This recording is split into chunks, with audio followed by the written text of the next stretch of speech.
Hello and welcome to Krazy, Klowns. Today we have another tier list, new mic and everything. So we're still figuring out the distance we need to be at, the angling of the mic and stuff like that. But I am bored, man. I might be the Raven. We're doing a whole movie tier list. Arugula, you do not know the characters. And you don't get to know the characters, but we're basically ranking on a scale of how screwed we would be if we were in this movie as a simple terms. And those characters kind of more in real life situations as well. Subscribe. Well, check out our other tier list. This is part 4. And let's get into it. Starting off with the Nun, aka Valak. One of the rumored to be strongest characters, is like in the whole 2 movies hyped up how strong Valak, I'm just gonna say the Nun is. You can debate if you like the movie or not. I think Valak is strong. The whole thing is with these types of demon characters, they're all limited in movies by, Christian related things. The Nun straight up invaded a nun sanctuary. I don't remember exactly what it was, but that's pretty strong. The only weakness I think is that you have to know the name. The Nun is at times powerful if you watch only the Nun, but the other appearances of the Nun is just like as powerful as any random thing you can find in the Warren's basement. Like, she just will walk by like, ooh. Well, I guess they did do a decent amount in The Conjuring 2. If I remember correctly, weren't they behind a lot of the other stuff, possibly? Yeah, the Nun was behind a lot of it. They're powerful, but there's a lot of powers that you don't know until the end that the Nun was actually doing. I feel like the Nun is strong and has less weaknesses, but I don't see the Nun going above a B tier personally. I don't remember the Nun like going after and just killing a lot of fools. Like, they would kill some people, but I don't know, the Nun takes a sweet ass time to do anything. I don't know, I feel like this... Where did Annabelle go again, since I can't look? Yeah, you can't look because I don't want you to see any of the other characters. Annabelle was a B tier. I think that's fine then. Next character. The new Pennywise Ben, whatever the name. Bill Skarsgård. Bill Skarsgård. From the only new movies we already ranked the original Pennywise as an A tier. This is a strong character. But I don't know. I feel like the weaknesses are the same as the original Pennywise. I think it definitely can do some stronger stuff, especially with modern animation and visual effects. But I just don't personally see why it would be ranked higher than the original Pennywise. And I'm not going to pick and choose from movies. I just don't think I think it should just be equal with Pennywise. Like, I'm not going to be like, oh, well, I like this movie better, so higher. Because I feel like even if you look at, like, oh, it did this and this in this movie, the weaknesses are the same thing of every few years. It can only attack. Got beaten up by few. It's like 27, but we get the point. I think there is some debate as people would make of which one is stronger. Like, this one did this. This one got beaten up in this way. So I think there is some debate if you really want to go tick for tack. I think it equals out, to be honest. No, I think if there is something like... I think there is a power difference. I just don't think it's enough on all tier list criteria to make it, higher or lower. Just put it as that's the same, I guess. Next character. The creatures from the village. What? Yeah, the creatures from the village.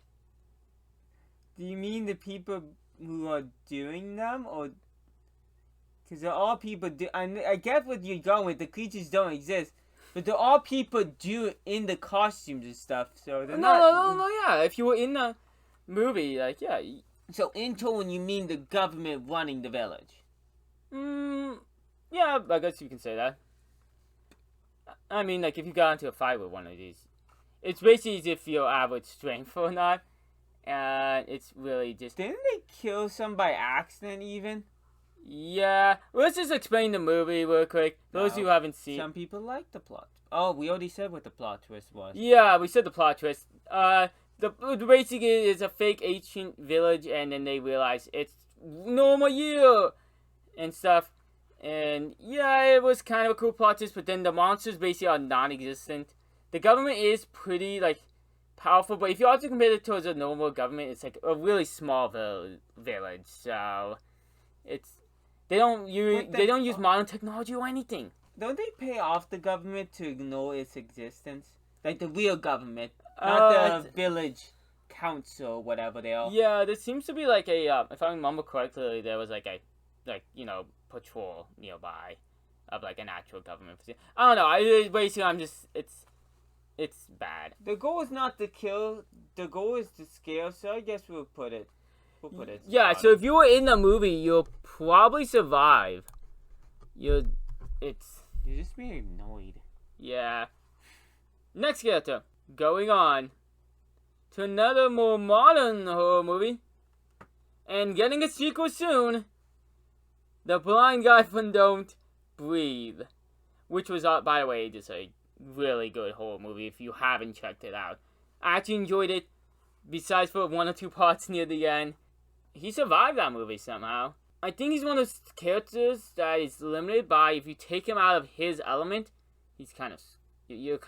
I think that's what the next movie's gonna explore, is what the rumor is. But remember, in that movie they basically made sure that all those people were screwed in some sort of regard. Like, they didn't have weapons from what I remember most of the movie, and stuff like that. He has military training, if I do remember correctly. Like, I'm pretty sure. He's pretty strong, and he can change the environment to his need to make it like dark if you're in his house and stuff like that. He should be a C tier if you really just ignore like the thing of outside settings. I think C or D, because really if you leave the house, well he did chase her out, so I want to go with C because he can probably kick Norman Bates, Ghostface, and the Baby Max's asses. I'm only picking the human ones. He can kick, comparing him, he can kick all other humans' asses. So, C tier? Yeah, I'm fine with that. Okay, well, I'm gonna have to cut what you just said because we can't say that word. I know, I just want to make a joke. Yeah, it's a joke. Just next character. Leprechaun! Finally making it into this tier list. One of our favorite franchises, even though it's weird and dumb. The Leprechaun. He's strong, he's powerful. He has weird limitations depending on the movie. Once again, as I'd like to point out, even though I don't have to, because we literally did 2 different versions of the same character before, the reboot does not count. He's different each movie he's in, with slightly varying powers and weaknesses. The only true thing to get rid of him for a long period of time is the medallion, which has appeared with slight variations, which turns him into a statue.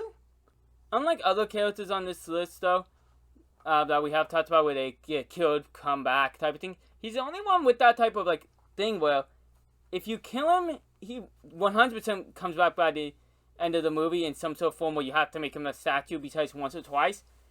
So he's pretty much like, no matter what, like, you can't kill him, you have to lock him up, hide him away. Kind of like an Annabelle type situation where there's only one certain way to stop him. And he's also one of those movies where they just love to add a bunches of kills. So his kill count is also really high. They also like to expand his powers in certain movies, so I feel like he has to be C tier at least, maybe even B, just because he's usually strong in the movies. Yes, he can be goofy, but he's kind of ruthless, so I want to go in B tier. Yeah, I would say even some could debate A, but I just feel like he's not strong enough to really do it. Next character. Up next, the robots from the Banana Splits movie. Why did you include these? No one's gonna care. It was such a fun movie. I had to. They can be destroyed. They are strong. And they're not human. So I guess in some regards they can keep rebuilding themselves. Which they pretty much did by the end of the movie, it seems like. At least, and they're hinting at a sequel. So Which you're probably not gonna end up doing, but hey. I hope they do. That was a good movie. It's at least fun. I don't think they're definitely not mega powerful. They're definitely stoppable. They killed a lot of like adults and stuff too. I just feel like that's just the unknowingness of that. I'm the person who, if I am in that setting, fucking if it's Chuck E. Cheese, Freddy Fazbear, no matter what, I'm gonna be on guard, man. Ain't no one walk, even if but they didn't know that they were robots at the beginning of the movie. But still, if someone walking around in a mascot costume, I'm gonna be on high load. You ain't You're fucking so kill weird. me. You're so weird. I think the biggest flaw, as these characters I would probably rank actually close to C tier. I think the biggest flaw is the only reason they got a lot of those kills is because they were at the movie studio. If they were not at the movie studio, I feel like they wouldn't know. Like, because they're kind of programmed for that studio. Outside of it, they might be kind of screwed, actually. Also, they can't lure people in as easy outside the studio. Yeah, like, if you see it, you're not You're gonna be like, why is this dude walking around in a costume? I think we kind of talked about this with the Chucky doll a bit. It's not like it will go around unnoticed. Like, if the Chucky doll is not a real doll in real life. So if you see the banana splits, like, at, like, a Walmart or something like that, say, like, that's the next movie, is that they're gonna try to be, like, at, like, a birthday party or something like that, being like, oh, who ordered this? No, like, I don't think that would work in real life situations where you're gonna be like, well, what even is that type of thing? So I think D, because they are pretty successful, kill-wise. You said D? Yeah, I think D. I think D because if they leave the studio, whether you know the robots or under the impression of people in costumes, they're just fucked because you're more armed, you're more ready, you actually know the stage. They only prevented one because no one knew the setup, and you're gonna see them out and be like, what the fuck is that? You're not gonna be able to be tracked. They're not very stuff like they're really big. But next and finally, okay, after Tiffany from the Chucky series. Listen, I think she has to at least be with Chucky. I feel like for all of Chucky's strengths that make Chucky stronger and more ruthless, Tiffany does not have many weaknesses, unlike Chucky. She doesn't really go for that stealth type of thing that Chucky does. Yeah, but that's kind of a weakness. Also, she's killed Chucky numerous times, though. Yeah, but I just think it's like a weakness. We haven't seen her in her own setting where she says her as a human, where she goes for something. She literally just it's either both of them together, her tagging along, or her not being stealth. So, which is one of like the key aspects we kept saying. Is a benefit to Chucky is that he can go unnoticed. So I say she definitely is at most even. I say after you talk about it more, maybe a detail. Like, how many people has she killed that was not having Chucky involved? Yeah, I guess they did imply she did kill people on her own. Like, she's also not always after killing. You can also distract her, like, she wants things, like, ooh, look at this. Like, Chucky just wants to kill. Maybe she needs to be an E-tier. Like, really looking at it, like, the banana splits versus her. Like, one movie the banana splits showed to be stronger. Norman Bates, and stuff like that. You know, I think like, Ghostface is killed numerous people. I feel like she needs to be an E tier, unfortunately. E tier with the potential to be a C tier. So that's what I would say. I'd say D tier in that case. Yeah, but I feel like she just hasn't, like, she doesn't done much D tier level stuff. Yeah, she hasn't really done much. Like, it's kind of like Reagan. Like, Reagan we said should be, like, higher on the list, but she just isn't. Because she just hasn't done much. So, hey, subscribe. I made this tier list. I'm going to link it in the description below so you guys can give your opinions on who you think should rank where. If you want us to do a part 5, let me know. and let us know any other tier list ideas or some horror movie characters that you would like to see. Or just, we can do other things with horror movies, like rank the Freddy movies and Jason movies and stuff like that. So maybe we'll try something like that. Who knows? We like horror, if you couldn't tell. So we'll see what happens in the future. Tell us how this mic turned out. And yeah, have a good night.